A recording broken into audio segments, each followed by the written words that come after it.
할렐루야, 사랑하는 성도 여러분, 굿모닝입니다.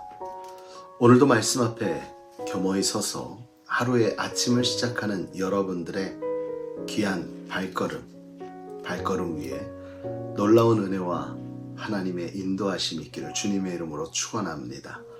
오늘 우리가 함께 나눈 말씀 마가복음 12장 35절로 44절의 말씀입니다. 오늘 예수님께서는 회당에서 사람들을 가르치고 있습니다. 그런데 그 시대의 메시아관에 대해서 예수님이 잘못된 것을 그들에게 알려줍니다. 메시아관, 메시아, 우리를 위하여 오실 바로 우리 주님을 말씀하고 있는 것이죠.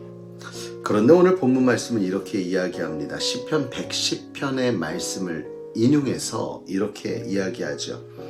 주께서 내 주께 이르시되 내가 내 원수를 내 발 아래 둘 때까지 내 우편에 앉으리라 하셨느니라 라고 얘기하면서 다윗이 그리스도를 주라하였은지 어찌 그의 자손이 되겠느냐 라고 말씀하십니다. 이게 무슨 말일까요? 당시 유대인들의 인생을 보면, 그들의 역사를 보면 외세의 침략 가운데 마치 우리나라처럼 외세의 침략이 매우 많았던 나라가 이스라엘입니다. 그래서 이스라엘과 우리나라의 역사를 비교해보면 공통점이 되게 많다라고 이야기할 수 있죠. 바벨론, 페르시아, 그리스, 로마 이런 나라들의 압제와 고통 속에서 당시 사람들은 메시아를 구했습니다. 우리를 구원할 자가 누구냐? 그들이 원했던 그 메시아관은 다름이 아니라 우리를 이전의 이스라엘의 영광 가운데로 다시 회복시켜줄 바로 그러한 메시아가 누구냐라는 거죠. 그 메시아를 기다렸다는 것입니다. 그리고 이처럼 이스라엘의 영광을 회복시킬 자는 다름 아닌 다윗과 같은 왕이 나와야 되는데, 그래서 바로 다윗의 자손으로 오신 이가 우리를 구할 것이다 라는 이러한 생각을 가지고 메시아를 기다리고 있었습니다. 그런데 오늘 우리 주님은 그들에게 말씀하십니다.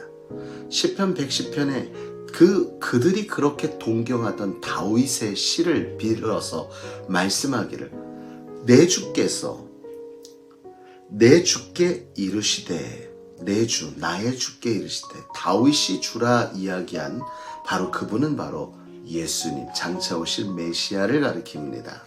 그래서 예수님이 말씀하시는 거예요. 다윗이 그리스도를 주라 하였은즉 어찌 그의 자손이 되겠느냐? 그의 자손으로 오실 분, 다윗의 자손이 아닌 다윗의 주로 오실 예수 그리스도 메시아를 우리는 기다려야 된다라는 것을 의미하고 있습니다. 이게 무슨 말이냐? 지금 시대 속에서 환경의 어려움 가운데 우리를 구원해 줄 메시아를 이들은 기다리고 있죠. 예수님의 제자들도 그랬습니다. 예수님께서 예루살렘에 올라가실 때에 주님 그 자리에 오르시거든 하나는 우편에 하나는 좌편에 앉혀달라고 했지요.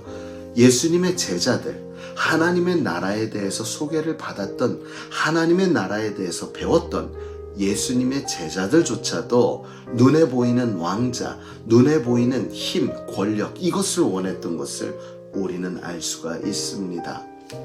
그러나 사랑하는 성도 여러분, 진정한 메시아는 누구입니까? 그저 한 나라를 회복시키는 자일 뿐일까요? 아니요. 그보다 훨씬 더 크신 분입니다. 온 인류를 구원하실 분이 바로 진정한 메시아라는 것이죠. 온 세상에 하나님 나라를 선포하실 바로 그분이 바로 바로 다윗의 자손으로 오시지만 다윗의 주가 되시는 바로 우리 예수 그리스도입니다. 사랑하는 성도 여러분, 우리도 이스라엘의 이 백성들처럼, 유대인들처럼 우리도 혹시 나의 욕심을 따라, 나의 원함을 따라, 내가 바라는 것을 따른 잘못된 메시아관을 갖고 있지는 않습니까?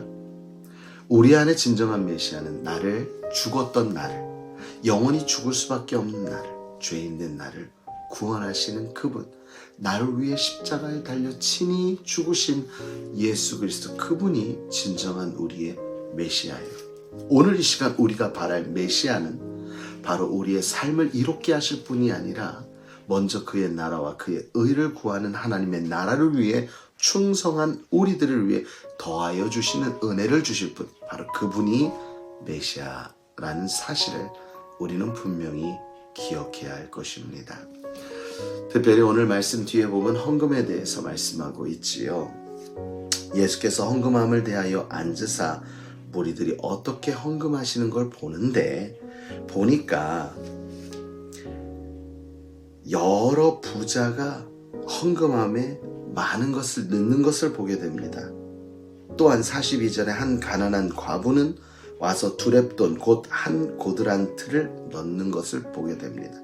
예수님은 말씀하십니다. 누가 더 많이 내었는가? 우리의 기준으로는 더 많은 액수를 넣은 자가 더 많이 넣은 것 같지만 예수님 보신 것은 바로 그들의 중심을 보신 겁니다. 많은 중에 내는 사람이 아니라 정말 없는 중에도 최선을 다하여 드리는 바로 그 과부의 바로 그 두렙돈을 우리 주님은 더 크게 받아주셨다는 거지요. 우리는 세상 가운데 보이는 것을 더 치중할 때가 많이 있습니다. 보이는 것을 쫓고 그 보이는 것이 다라고 여겨지는 때가 얼마나 많이 있습니까? 그러나 하나님은 우리의 중심을 보십니다. 나의 중심을 보시고 아무리 연약한 것일지라도 순종하고 주님 앞에 드려지는 나의 삶을 통해 하나님은 영광 받으신다는 것이죠. 사랑하는 성도 여러분, 우리의 관심은 어디에 있습니까? 우리의 관심은 먼저 내 영이 살아 범사에 잘되고 강건하기를 간구하시는 예수님의 말씀처럼 내 영이 어디를 향하여 있는가? 하나님 앞에 나의 영은 온전한가? 하나님 앞에 나의 마음의 중심은 무엇을 향하여 있는가? 오늘 나의 삶의 가장 중요한 가치가 무엇인지를 깨닫고 나의 육이 아닌 내 영이 먼저 강건해지는 놀라운 은혜를 입기 위해 오늘도 말씀과 기도로 무장하며 승리하는 저와 여러분이 되어지기를 주님의 이름으로 축원합니다.